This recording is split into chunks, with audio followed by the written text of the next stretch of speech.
ACE, we are a local nonprofit organization here in the Worcester County area.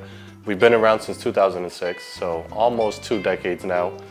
So it's quite some time, but there's still a good amount of people who are unaware of who we are, what we do, the programs that we offer. So it's part of our goals to keep growing, keep expanding, and making a positive impact in the community.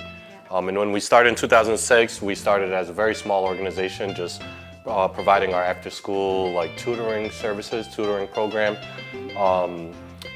because we noticed that there's a lot of African families, African refugees, and immigrant families that are relocating to the Worcester area. And not only Africans, Worcester is a very diverse community, which is one of the key highlights of Worcester. So as an organization, we work specifically with the African refugee population and immigrants to help them find educational and social stability. A lot of these families, they're very new to the area, new to the community. So while dealing with the language barrier, a lot of new information that they're receiving, and just basic necessities like employment, transportation, education can be challenging just to understand, grasp, and also navigating these different systems. So that's how ACE was established, to help assist, provide that educational, social stability. And our vision is to hopefully these families become self-efficient, self-empowered, and really taking advantage of all the resources and all the opportunities around here. And I myself, so when I was in high school in 2009, so the organization started 2006, 2009 I was in high school and I wanted to get involved volunteering.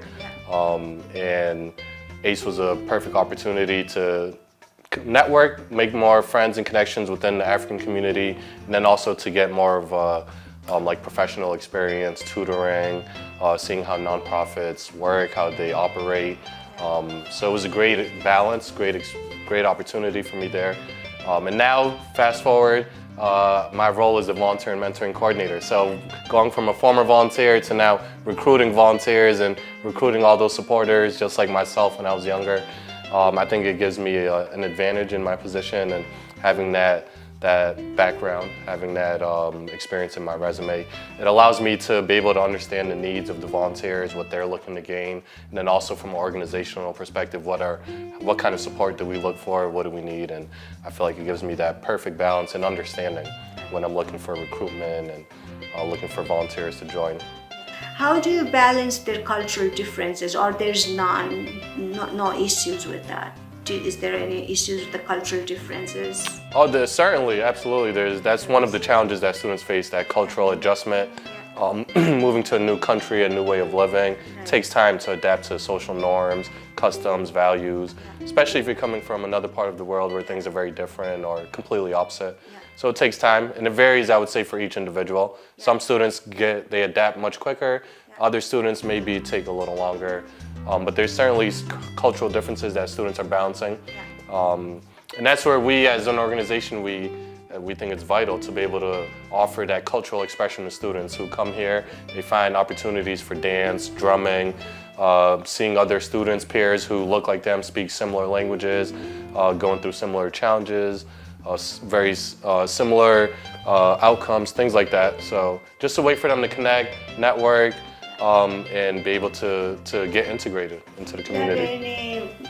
Any example of your cultural differences, how you worked with it, and what were the challenges and how you overcome that? For me personally, yeah, one that stands out, I guess, is from my religion, I'm Muslim, and in my country in Sudan, majority of the people are Muslim. So prayer times are very strict. There's certain times throughout the day where we have to pray.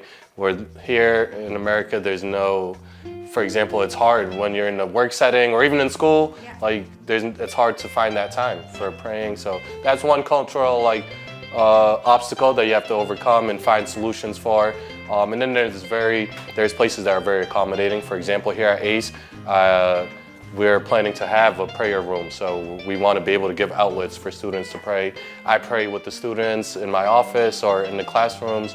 So that's just one example. Yeah, I'm happy to be a part of the ACE organization as a former volunteer and now also as a staff member. It's been very impressive to see the growth of the organization, the impact that we're making, and also now to be a part of it. So it's very meaningful.